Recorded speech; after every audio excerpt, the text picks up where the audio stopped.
Welcome to the Shortwave Radio channel, and I had a lot of people say that they had no idea that the FM band could actually propagate so well and so far away. And what happened is that there are multiple things that can make propagation very, very different. And the FM band is very high. We talk about shortwave propagating long distances up to 30 megahertz.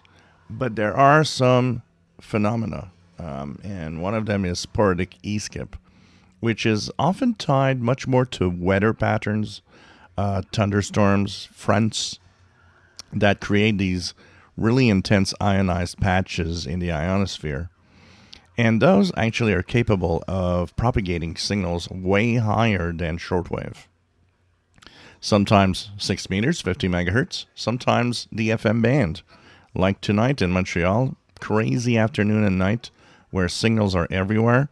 Some frequencies have tuned with 3, 4 stations overlapping each other. Almost impossible to try to ID something. Is just crazy. So there's a website you can go and check out if conditions are open for that and where. So it's dxmaps.com. dxmaps.com is the place to go. At the top, you'll see whatever you want to try. So there's 50 megahertz, for example. And there's, of course, you could see 50 megahertz in North America is crazy. You can click, of course, North America to see it in North America, or whatever you want to see it in the world. You have the complete world map if you wish. It doesn't display well here because usually you see the world map. But this is the place to be to check out the propagation conditions. So you have 50 megahertz, of course. You can see 10 meters here. But there's one part of it that is, of course, FMDX. So, for example, you would choose North America in my case, because you want to see what's in North America. I would go on to FMDX, and there you go. Tells me stations from all over the place where they are actually being heard. And you could see that my DX area is pretty much in the DX region. And look at stations that I've received. I received it to Georgia, so this is actually later, a few hours later, so it could have changed.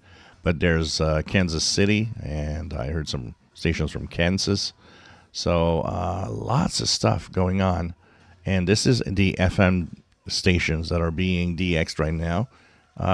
Close to real time, honestly, on the band. So this is where you'll know when it happens, and this is where you know where it happens. Because sometimes it could be like on the West Coast, but on the East Coast there's nothing, so you're not part of it. It's a question of knowing if you're inside that target, that area where stations are just, booming in. So this is a great website, dxmaps.com. You choose your continent or world map if you want. You choose what frequency and range you want to see if there's propagation. In this case, for FM radio is FMDX. And check out what's happening on the bands. And of course, you can look at 50 megahertz if you want to try 6 meters. See where it's open. I was looking at FT8 here on my FTDX10, and I could see that I could easily receive Cuban stations on 6 meters maybe an hour ago. So this tells you what's open. And, all you have to do is take a radio and enjoy the moment. These can last anywhere from, a few minutes to hours. Sometimes I've seen sporadic E-skip happen day after day for, several days in a row. So check it out. It's a very interesting phenomena. And now June, July is the peak season for this. So do look at this every day. And you never know what you'll be surprised to hear. I've heard tonight quite a few FM stations, and it's pretty amazing. I'll post a link to dxmaps.com in the description below. If you enjoy my videos, please subscribe, give us thumbs up. Thank you for watching.